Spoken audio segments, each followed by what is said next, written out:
And we're live. Welcome, everyone, to this special Saturday episode of Verse and Vibe. I'm your host, Rachel Ann, and I'm joined today by my special guests, Ann Cohen and Tom Constanten. And today we are celebrating the work of beat poet Allen Cohen. So we're going to give everyone a chance to join our live broadcast. And then we'll get started with some music and some poetry. Hi, Ann. Hi, Tom. How are you today? Hi. Welcome to Verse and Vibe. Nice to be Hello. here. When I was thinking about doing this and I was researching poets, and Ann and I had met from some of her drawings for the Ace of Cups. And I was like, oh, I'm going to reach out to Ann. I wonder if she'd like to read some of Allen's poetry. And she said, absolutely. And I told her about how it has a musical accompaniment. And the first person that came to mind instantly, Tom, was you. And so we were very excited when we were able to reach out to you and that this is something that you would be up to doing. So thank you so much for joining us. I'm delighted at the invitation, and I love new things. I consume new things. Well, speaking of new, actually, what's really cool about this episode is we're really celebrating a legacy that goes back decades. And I thought this would be a good time while we're waiting for people to join the broadcast. Hi, everyone. If you're just joining us, welcome to Verse and Vibe. We're excited to be here with Ann Cohen and Tom Constanten for our episode today. But let's talk a little bit about Allen. For those people that are just joining us, if you don't know who he was or about his life, we're going to give Ann and Tom a chance to tell some stories about how they met and what an incredible life force he brought through his words and his wisdom and the creation of the oracle and all of these fantastic things. So let's just spend a couple minutes learning a little bit more about the life of Allen Cohen. So Tom, as one of the special guests who Ann brought here because you had a relationship with Allen, tell us where did you meet Allen? And you've got a storied history of your own, but how did you guys cross paths? I consider myself a bit of a latecomer, actually. My first inkling of Allen was via newsprint, the Oracle. And it was something, the San Francisco Oracle, that I had never seen anything like before. It was multimedia. It was limited only by the technology of the 1960s. The imagination filled it to overflowing. I mean, it would spill all over my floor, and I would just leave it there and enjoy the different things in it, the poetry, the artwork. I think it's a comparable form to the poster art of the posters of the Fillmore and the Avalon, wound up exactly in the Oracle. And it was to be charitable and aperiodical. It came out whenever it came out, which is very much within the ethic of that community as well. I got to meet and visit with Allen later on at his place here and read his own poetry. And Ann is going to give us a taste of that. But hearing his own words out of his own voice was truly something special. I hope no one will disagree with me there. And it was like he reached back somehow into psychic space and brought out visions and things that were ever so familiar, and yet you'd never thought of them that way before. Images that it was like you yanked them out of your own awareness, but you couldn't find the words to express them. And that was so much part of the excitement of the mid-1960s in San Francisco. And he was an avatar of that. Mm-hmm. I mean, his very initials imply power. I mean, it's and you sense that power around him. And it extended into his doings as well. Can I say something here? I was thinking about when I was You know so much more than I. Oh, no, I loved listening to you, and I kept thinking about all the colors of the newspaper. And Allen had a dream. He dreamt that he was flying over the world, and everybody was reading a rainbow newspaper in Japan and New York or whatever. And he was living with this beautiful woman named Lori at the time. He woke up and he told Lori about this dream he had. He went back to sleep, and like all of us ladies, whatever. She went out on the street. She told everybody about it. So by the time Allen got up, everybody had a rainbow head. And they went down to the psychedelic shop, told them their ID, and they gave them $500 to get started. It was great. Wow. Well, those were magical times that way. Yes, on the moment. I know, so like nowadays we're so officious and efficient. We call each other, we make appointments. I'll be there at X o'clock. Back in the hate, and even when I lived in Vegas here, the pre-hippie days, we never called. We just showed up, and we always knew someone was coming. It was a psychic connection that maybe the technology bulldozed it aside. But it was a very magical time and serendipitous. The music of the time. And it, like I was saying about the oracle spilling over onto the floor, the shows, the music, the posters, it spilled into your life. Yes. Where you're, how shall I put it, on a psychedelic excursion, you saw those colors, whether your eyes were open or closed. One of the things like that didn't make any difference. Yes. It aside. But it was a very magical time and serendipitous. It's fantastic to be able to be here with you as a member of, the new generation. We only got to read about what went on in the 60s, and we only got to listen through the music and the arts that have been preserved by so many people working hard to preserve the legacy and, the legacy of all the different writers and of literature and of music and of art that came out of this time period. So it's really fantastic to be here to hear from people that were there and lived it, So I always say that I was born in the wrong decades.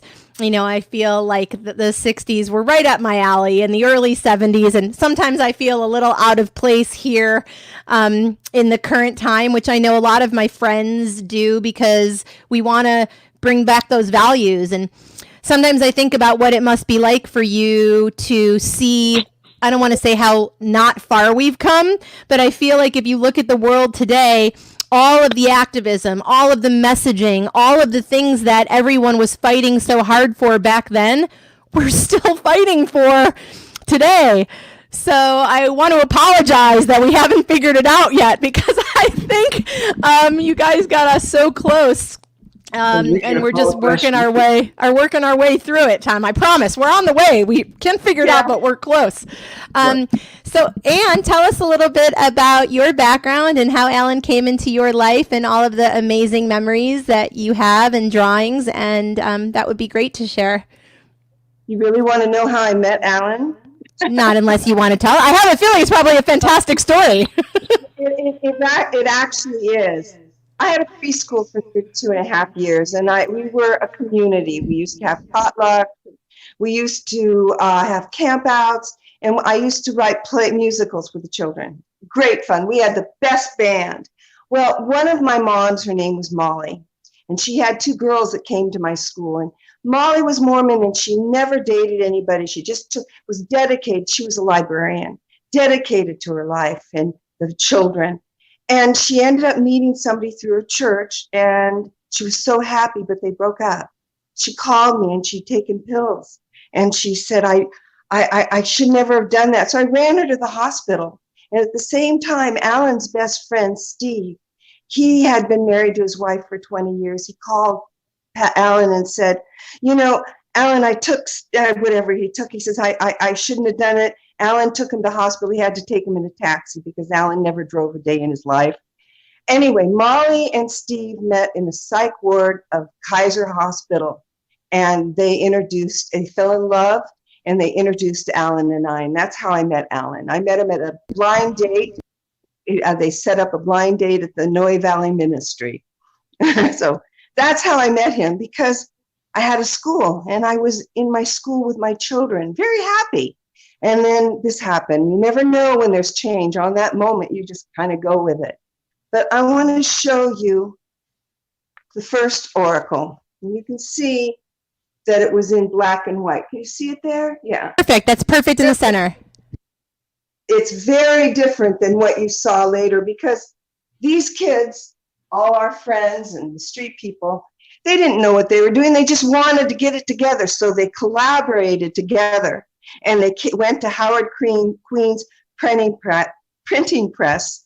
And he said, sure, you can do it. And they'd be the hippies coming in with their bells and the incense. And then after about the 5th issue, they figured out if they put color in the ink wells and did one thing at a time, they could come up with what they call now a split fountain. And that would probably have been pretty much the 5th issue. Let's get to the center there we go, of the human being. And from there, they just kept going, just like us. In the moment, we collaborate, we think, we keep ourselves open. If we're not angry, if we listen, we can create, and it's beautiful. And I feel, regarding your generation and my generation, we both need to shut up and listen to each other and come together. Allen said, there's your way, there's my way, and then there's the middle. Beautiful. So, I'm so honored, like I said, for the two of you to join me with this creative endeavor that came out of COVID. And interesting, going back to your story of meeting Allen, and it sounds like the two people that were having their own crises got together. So it's really interesting how sometimes when you're in crisis, you never know what's going to be waiting for you on the other side.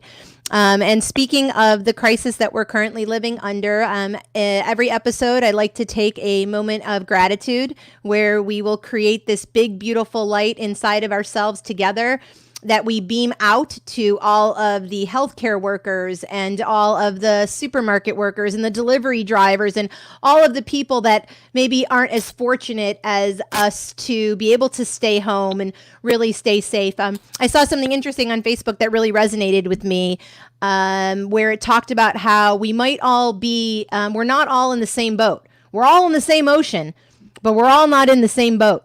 You know, some people are in yachts and they don't need anything. Other of us are in rowboats, canoes, rafts. Some of us are floating on pieces of fence.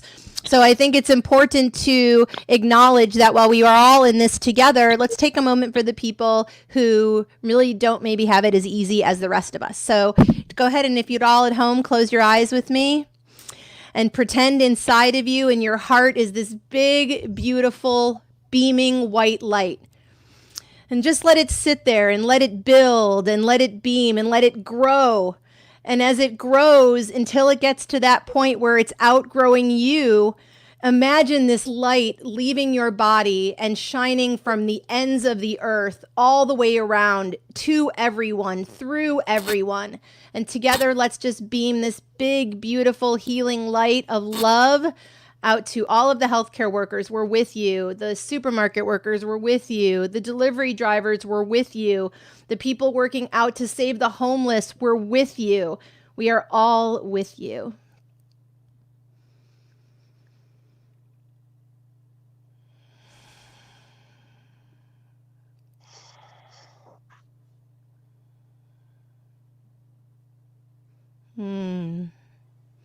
I love that we're all able to create love and light that we can send out to people who need it. So without further ado, I am excited to present this episode of Verse and Vibe with the verse by Allen Cohen as read by Ann Cohen and the vibe of the music by none other than Tom Constanten. And I will be back. Enjoy the episode, and thank you guys again for joining us on Verse and Vibe. thank you. We are the egg man, egg woman.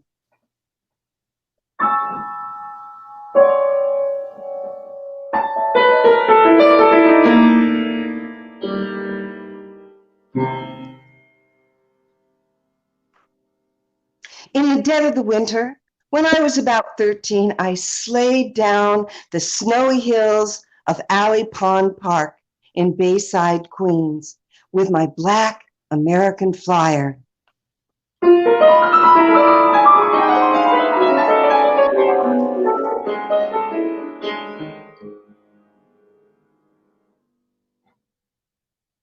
The night began to surround us in that big open fields, one by one. My friends peeled away and went back home for dinner. But I stayed there in that deep purple darkness, looking up at the sky, hoping to see a flying saucer fly irregularly through the heavens and swoop down and land and take me aboard and fly me away to unknown galaxies.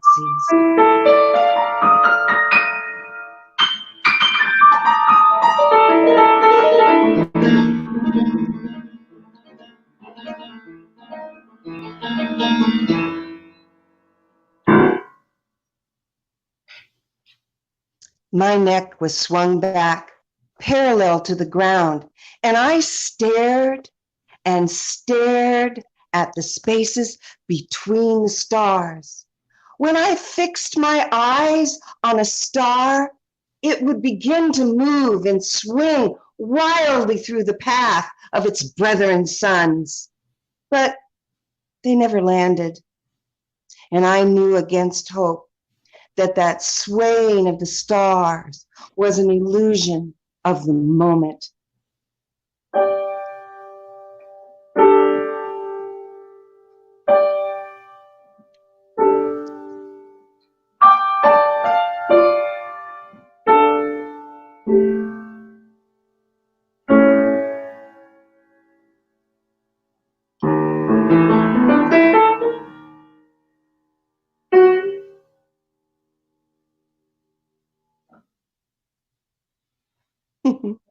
After a couple of hours, I returned home.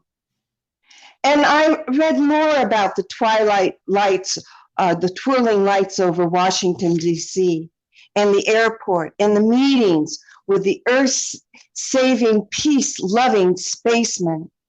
I wanted so much not to be alone, to be abandoned here in this corner of the universe, with the pains and the conflicts of my family felt by the overvamped sensitivity of a teenage fluttering feelings.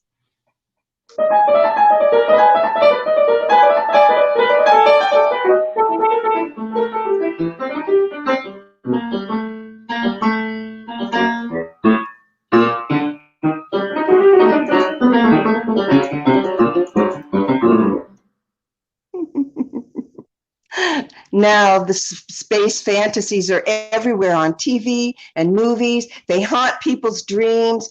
Good aliens, bad aliens, bug-dyed aliens, surgeon aliens extracting our sperm eggs. Aliens become us and take over and form a new world order. Let's unzip them and buy guns.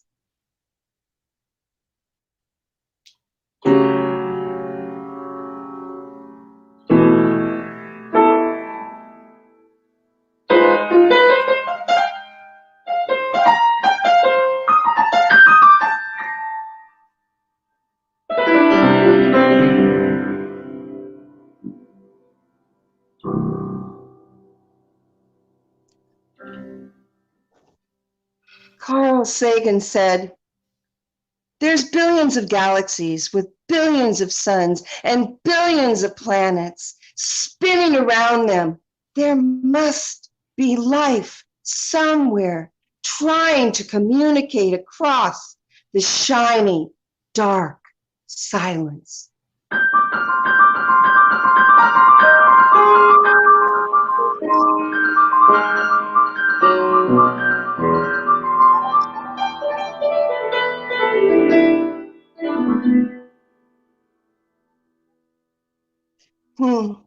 Though it wouldn't make much of a TV series, consider this. We might be alone. A unique, accidental phenomenon, uncreated, unformed, unmade, a chance encounter with molecules in primordial, warm, molten soup.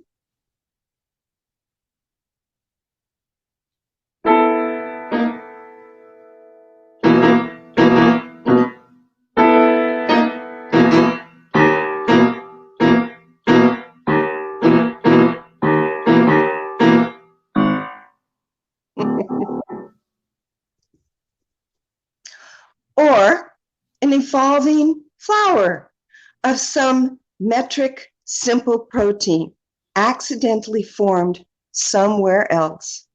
And we slowly grew into who we are through all those billions of years, improvising all those genetic changes as we went along from amoebas to shrimp to fish to plant to flower to amphibian to dinosaur to mammal to Australopithecus to human.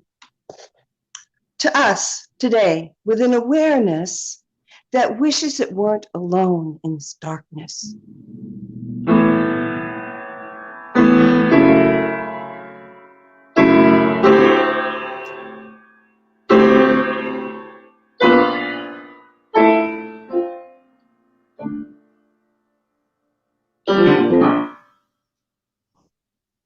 We are alone on this planet. And now we have become conscious, alone without gods and angels, looking over their most garden without aliens giving us their advanced knowledge, without heaven and hell, except what we make so. Here on this blue planet, on the edge of the Milky Way, floating through infinite spaces. And it isn't even an illusion of words, numbers, perceptions, no Maya, no Brahma, no Son of God, no Jehovah, no Allah, no Nirvana.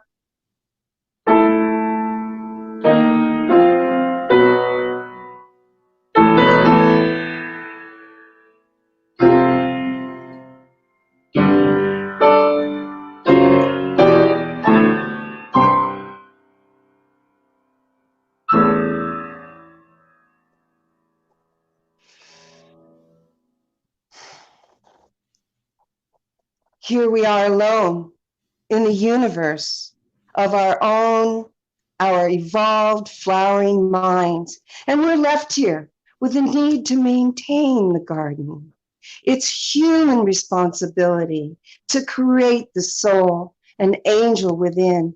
6 billion humans alone at the height of our evolution in the heat of summertime.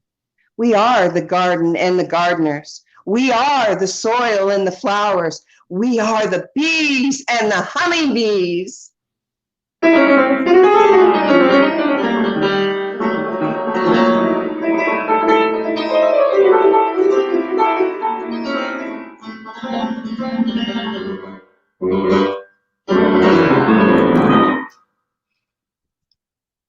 We are the soul builders. We are the God makers. We make the rules and the laws and the values. We act the act. We walk the walk. We are the brothers and the sisters, the mother and the father. There is no second coming. There wasn't a first coming.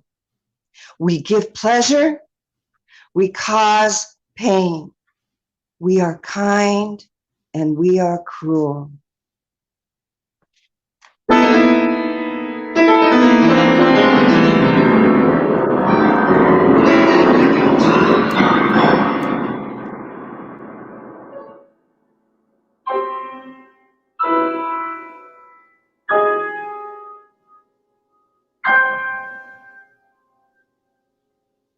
Oh, that's beautiful. We create the moment from the threads of the past. We create the future with every newborn act. We are designed by the strings of the physical laws and the millions of random accidents.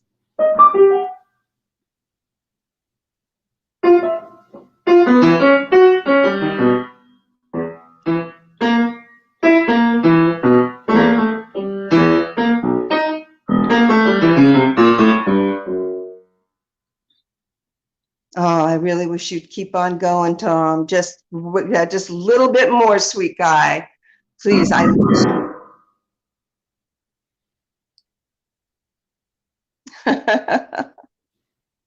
We are now the designers with a newly imminent power to make our world. We have become the gods. We are the saviors. We are the second coming in every moment. We are love. We are the egg man woman. We are the walrus. We stand in love. We choose love, or we die alone in this corner of the universe, unremembered. Don't leave the time capsule.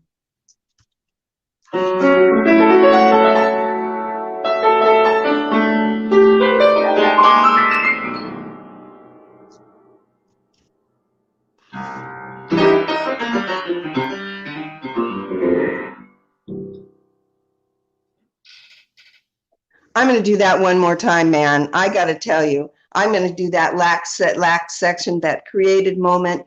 And if you could go off and keep playing for a bit, Tom, I would love it. Is that okay with you? It's better than okay. Let's do it right now. Okay, and I want you to just go with it, because this is very cool. Isn't this cool? It's my natural habitat. This is so cool, and yeah, I think you guys should keep going. And you want to read another, but Tom, let's take some moments where you can really expand and play. So feel free to pick out some verses or pick another poem, and let's do it. It's fantastic. I'm so excited. I'm like riveted. I'm like staring at the screen, and I keep saying to myself, Tom, play more, and read more. Tom, play more. So let's read more and play more. Sure. Okay. Well, I'd have to run and get another poem, which would only take me a second, but I don't have, what I did is I made the front of this. I always make my poems into books. So that's it. So the only other poem I have with me today is. And that's Ann's beautiful artwork. By the way, what you're looking at is she draws and paints. And I don't know if you follow her on Facebook, but she makes this, I don't know why I'm out of my own video. She makes this fantastic art and drawings of her daily life, and it really puts it in an interesting perspective. So if you haven't checked out her artwork, you can find that on her Facebook page. Oh, and she has a I Do See You. Again, another profound, the simplest words sometimes have so much meaning. I love to watch people and draw them. I was pretty shy in groups because I was always around the children. So when I met Allen, I was very nervous about being around all his friends. And don't worry, they're going to love you. Well, we were over at the Paradise Lounge, and a set of poetry. Allen and I'd back him on keyboard or whatever, No, I didn't do keyboard. You do keyboard. I do it on strings. And so I couldn't hear what they were saying. So I started, we were there as musicians. So I couldn't hear what Allen was saying to Robin Reichert. So I just started drawing the band. And that's how I started. So this was just a couple of months from actually December to January 15th. And I just have a little bit of the words, what happened. This is Christopher, come on, Annie, Coppola. And he used to have classes over at the Cafe Trieste. So it's just my visual diary. Fantastic. So like I said, you can check out her Facebook page if you want to see some of her art. She posts cool drawings all the time, and then like, where is she going? Where she's seeing all these cool things, and it's really just her vision of what she sees in her daily life. So I think that's so cool, Ann, how you make every moment seem like it's super special and creative and artistic. And even just when you paint the people that are just getting together for a drink, somehow you make it feel like it's a very special drink and that they're celebrating just being together and alive, and that's really great. So speaking of celebrating things together, we didn't come here to see me, although maybe some of you did. We came here for poetry and music. So without further ado, I'm going to turn it back over to Ann and Tom. And Tom, feel free in this segment to really take some more extended time to play back to Ann and really dive in. So go run for a couple minutes. We'll gladly sit here and listen to your beautiful work. So You know, without yeah, further ado. if it's all right with you, because we only did this once, and I love this poem and the way you did it. But it'd be nice if you could take, let's do the last. We are alone on the planet. Let's go from there. But could you do about 5 minutes or so, 3 to 5 minutes for a while? Would that be okay? Because Oh, sure. Tom, you are a genius with the keys. Okay. Remind me of where it is in the poem you're picking in. Okay. I think where we should start is we are alone in the universe with our evolved flowering minds. I got it. Yeah, because when the hummingbirds and the bees, I hope that's all right with you, sweet girl. That's what feels good. Okay. So how about if I just start with we are the egg man, egg woman, and you just go ahead and start off, Tom. Why don't you just start? And skip to we are. Right, we are alone in the universe. Let's go do that. Okay.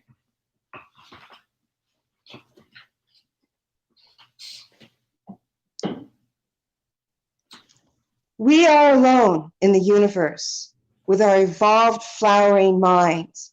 And we're left here in the need to maintain the garden. It is a responsibility to create the soul and the angel within. 6 billion humans alone in the height of our evolution, in the heat of the summertime. We are the garden and the gardeners. We are the soul and the flowers. We are the bees and the hummingbees, birds.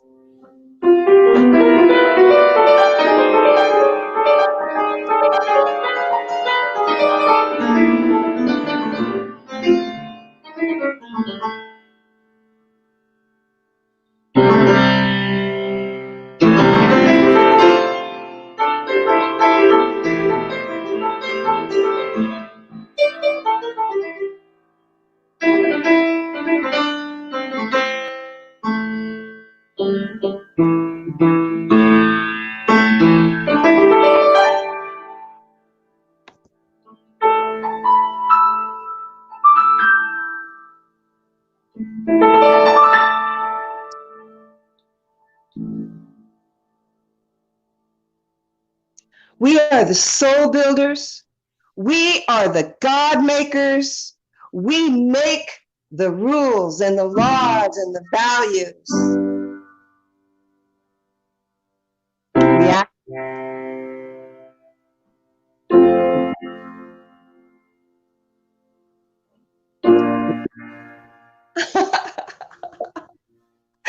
We act the act. We walk the walk. We are the brothers and the sisters.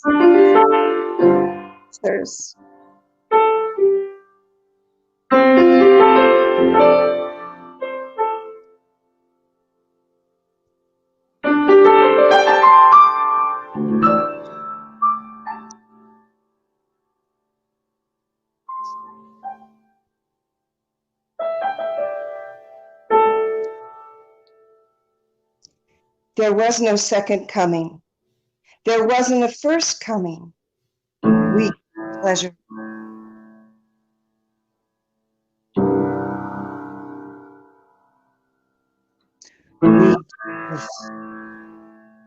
We give pain.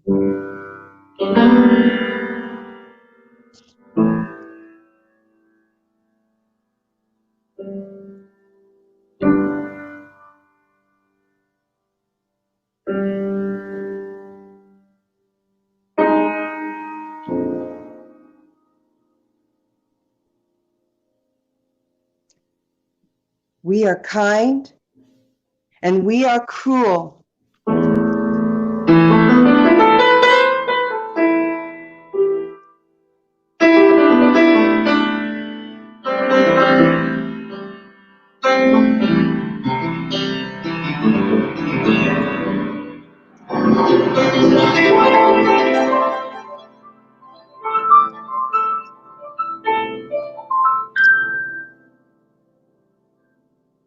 We create the moment, from the threads of the past.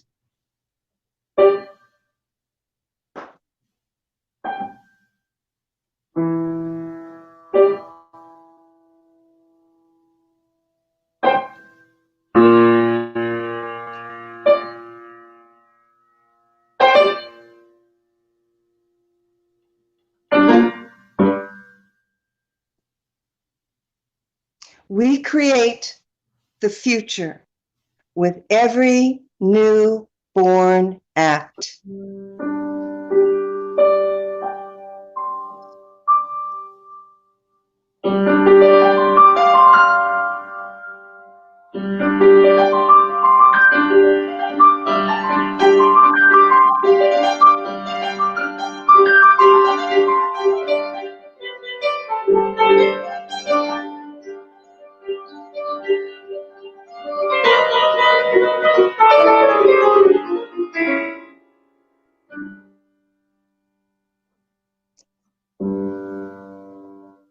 We are designed by the string of physical laws and a millions of random accidents.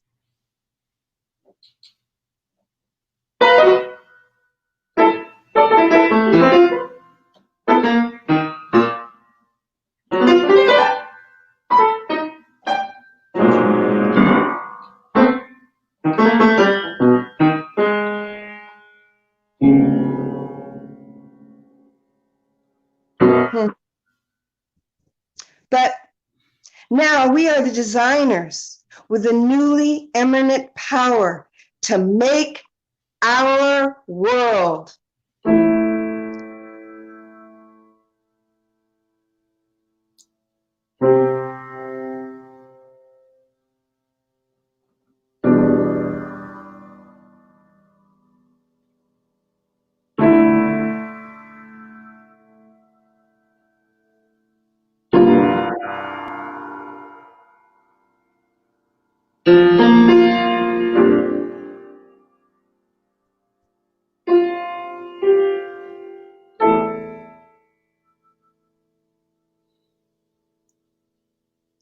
We have become the gods. We are the saviors.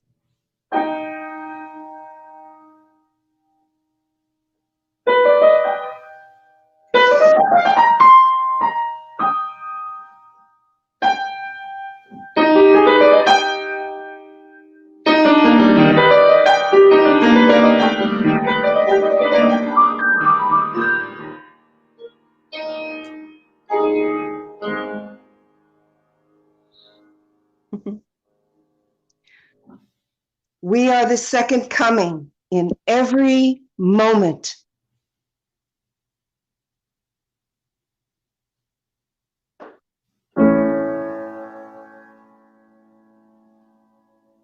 We are love.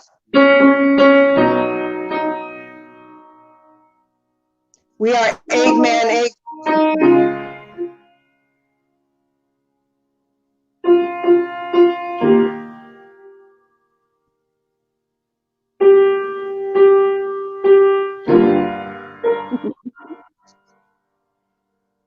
We are the walrus.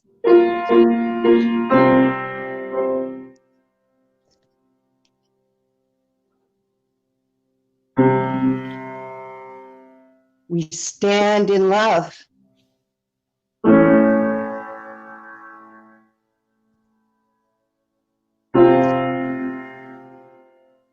We choose love.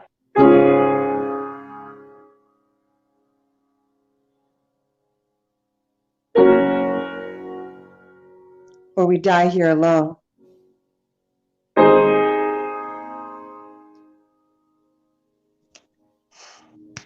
In the corner of the universe, unremembered. Don't leave the time capsule.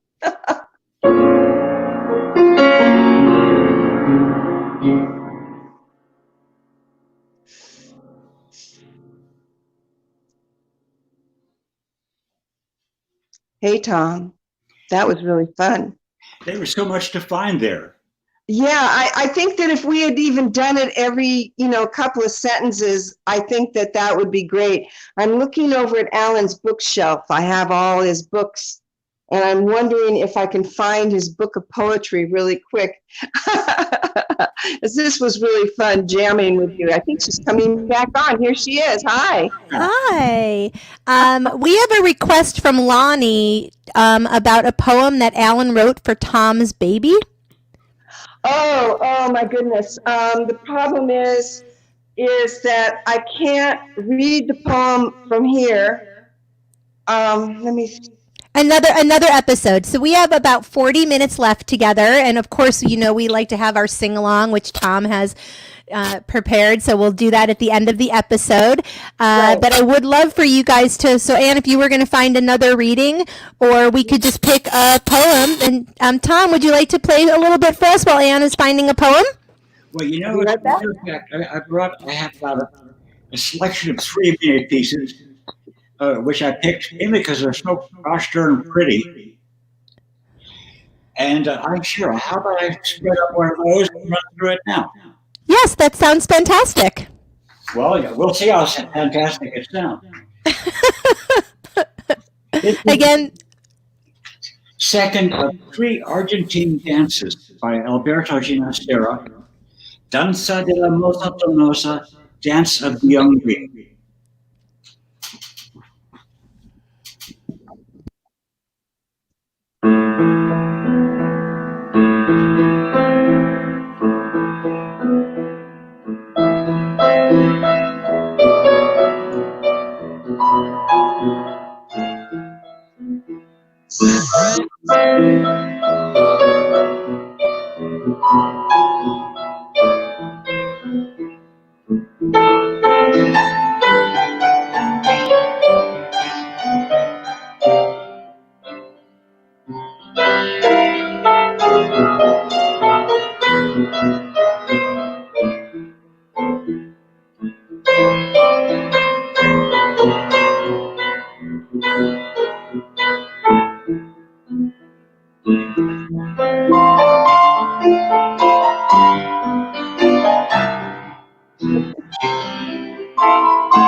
Lovely.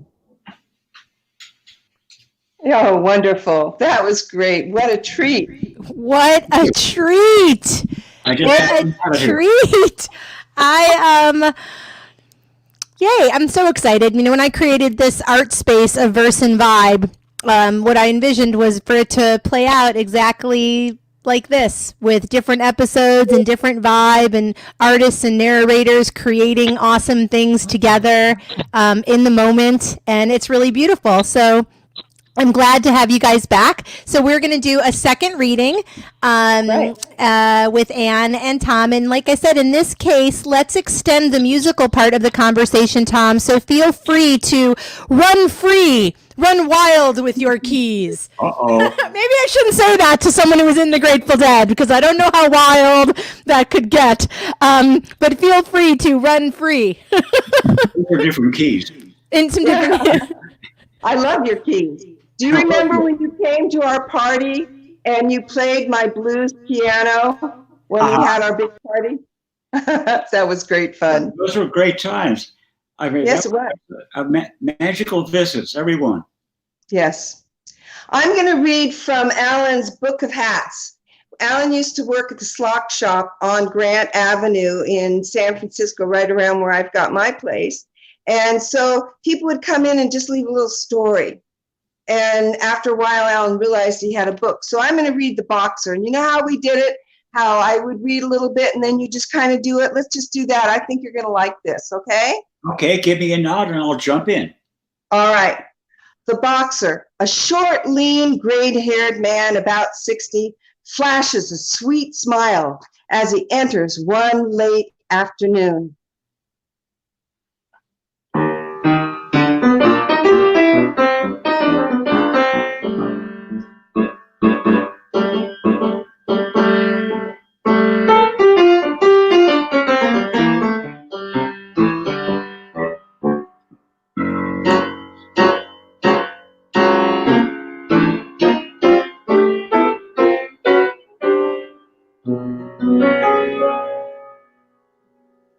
He's wearing a blue warm-up jacket. He looks at the English bobby helmets hanging from the ceiling and mentions that he should have bought a couple of the old bobby helmets in London when they changed helmets 3 years ago.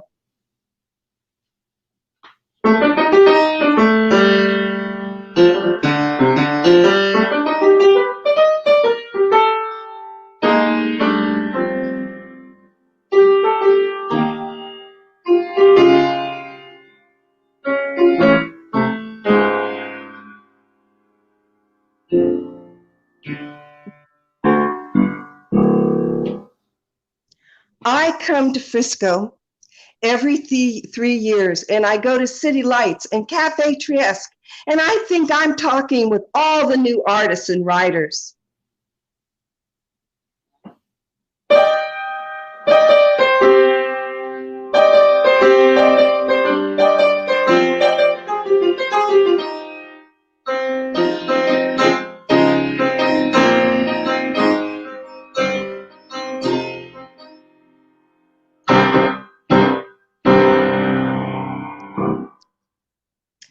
I was here in the 50s with Alan and Jack and me. Started it all. I'm only kidding. I'm an old boxer from Milwaukee.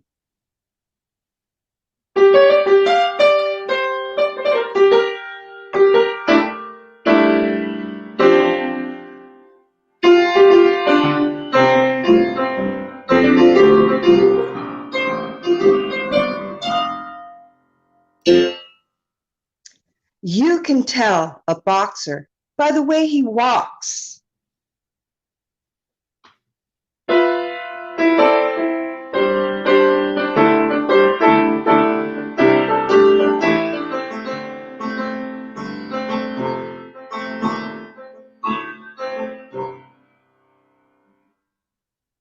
I came here to meet Ron Lundy in Redwood City in a hotel. He was a light heavyweight champ in 1937, and he's now 71. So I was sitting in the lobby, watching the people walk to the desk.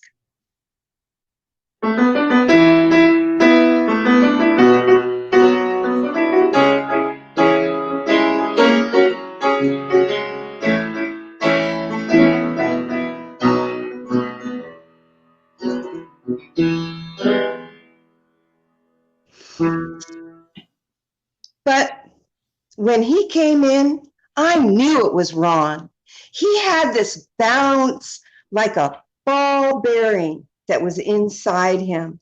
and he had this cockiness in his walk.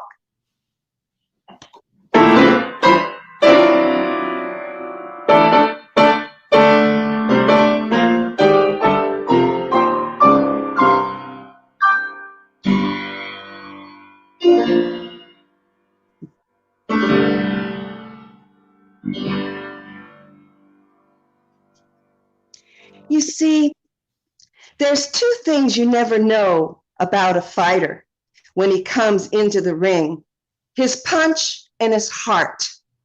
You see a guy with rippling muscles, and you don't know if he's got that punch.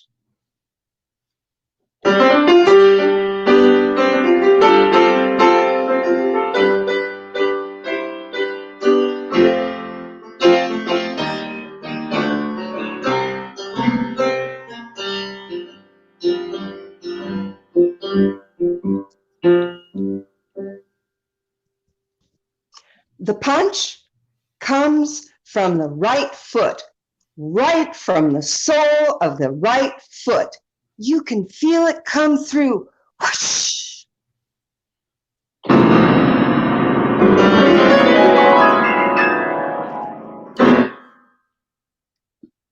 I always tell a boxer to take his natural stance. Nothing special. However, just feel comfortable. That's him.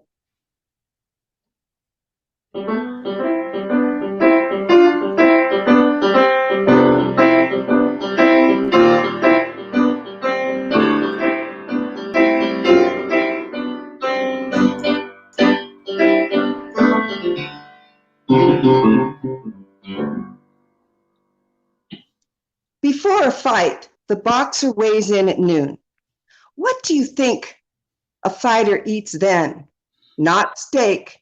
It's too dry. A fighter wants to sweat, so he eats something greasy, like pancakes or waffles.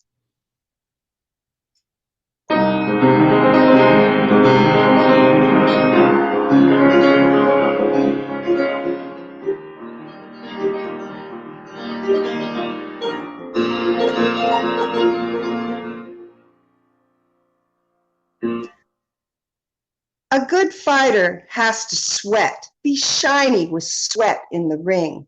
If he don't sweat, he's going to wilt.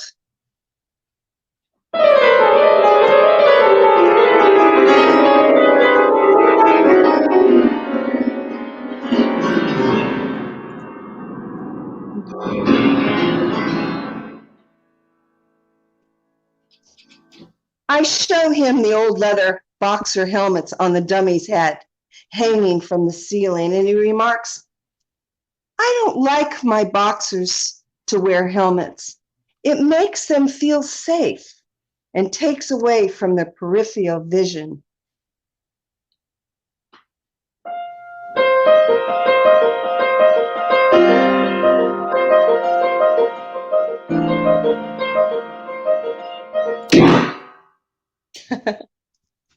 I'm going over to City Lights to buy Coney Island of the Mind. I lost my copy. I like Ferlinghetti better than Ginsberg. His language is leaner. See ya. And he walks cockily out onto Grant Avenue.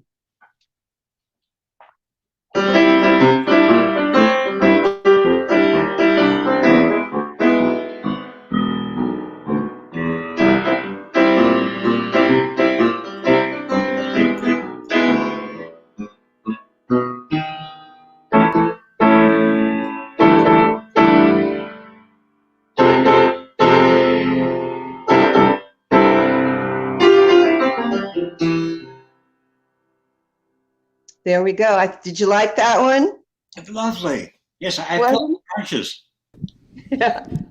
Yeah.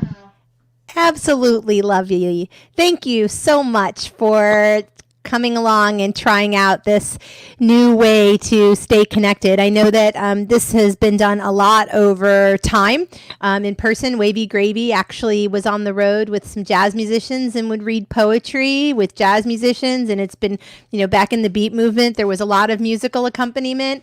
So moving the format to online when the pandemic happened was kind of on a whim. We're like, let's create a space to do art. And Verse and Vibe was born. And now we're almost 9 or 10 episodes in, and they're all so unique and so different with different guests and artists and concepts. Tomorrow we have a very special episode for Mother's Day, which will be out of our typical call and response format, but we have some poetry that's being read, and we have like 5 musical guests coming that are going to play their favorite songs or their mother's favorite songs in honor of their moms. So tomorrow you can tune in. We have Mark Karen and Jessica Fierro and Tony Saunders. Dallas Kraft and Mary Ellen from the Ace of Cups are coming on to sing. So it'll be a lovely hour that we'll spend together honoring all of our mothers and grandmothers and Mother Earth. And that will be fun. And then next weekend, we've got an episode about David Bowie and T.S. Eliot. And coming along, we have some future episodes I'll be really excited to announce, which you'll be able to find on our Facebook page. Without further ado, we've come to that. Ann, will you tell us a little bit? So you read the first poem. The second poem was from his book. The first poem, what was the poem that you read? And could you tell us a little bit about it and how people can find it if they'd be interested to read some more of Allen's work? Well, I have the Book of Hats is online that you can get it through Amazon. But the other book I have now is his birth book, and that's on Amazon. But I haven't published. The other one I have is Like a Radiant White Dove. I need to get busy and publish more of Allen's work. So the Eggman, Egg Woman is just one that was within his computer. One he read many, many times, and I back him. So. That's about what I can tell you, sweet girl.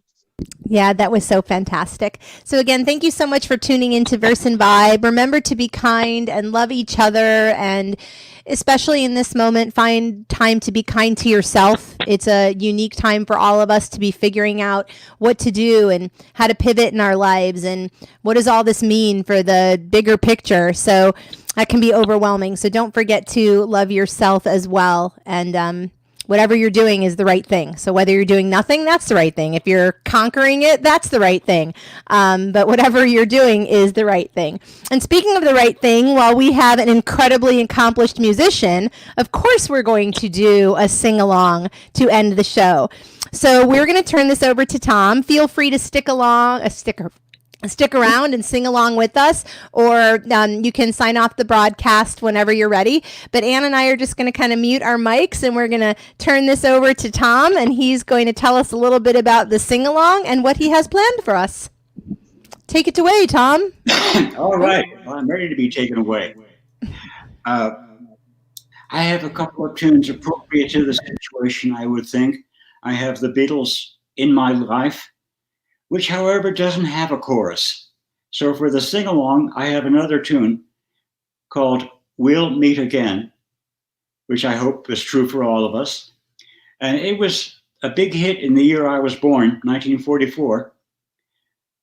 And it was a hopeful plaint looking forward to the end of the war. And we're also looking forward to the end of things now. We just don't know what those things are.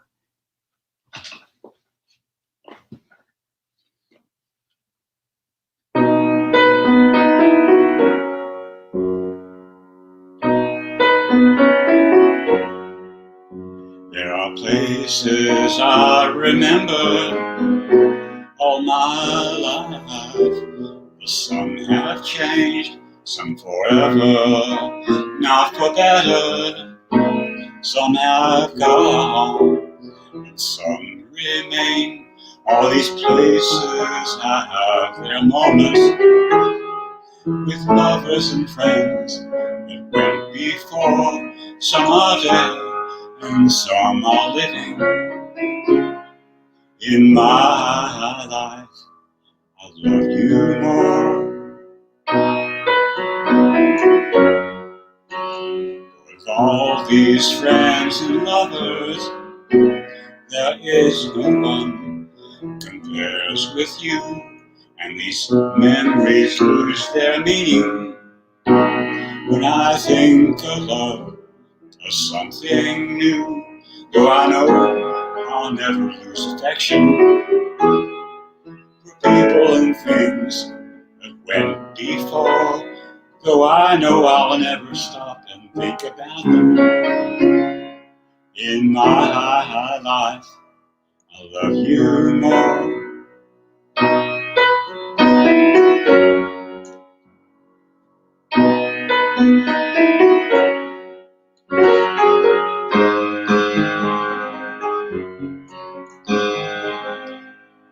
We'll meet again.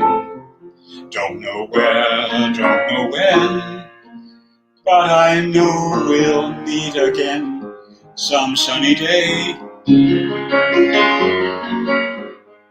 Keep smiling through, just like you always do. When the dark blue skies chase the dark clouds far away, some sunny day, hey, hey, hey, some sunny day, hey, hey, hey, and I know we'll meet again some sunny day. We'll meet again, don't know where, don't know when, but I know we'll meet again some sunny day. Keep smiling through, just like you always do, till the blue skies make the dark clouds fade away. Some sunny day, hey, hey, hey, some sunny day, hey, hey, hey, I know we'll meet again some sunny day.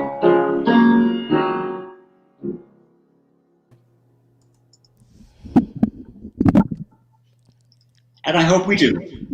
And I hope we do. So from all of us to all of you, until we meet again, Tom, on that bright, beautiful, sunny day. This is Rachel Ann signing out for Verse and Vibe. And Tom, a little Verse and Vibe. Verse and Vibe. We'll see you all tomorrow, and I hope you have a lovely Saturday afternoon. Bye-bye, everyone. Bye-bye. Bye.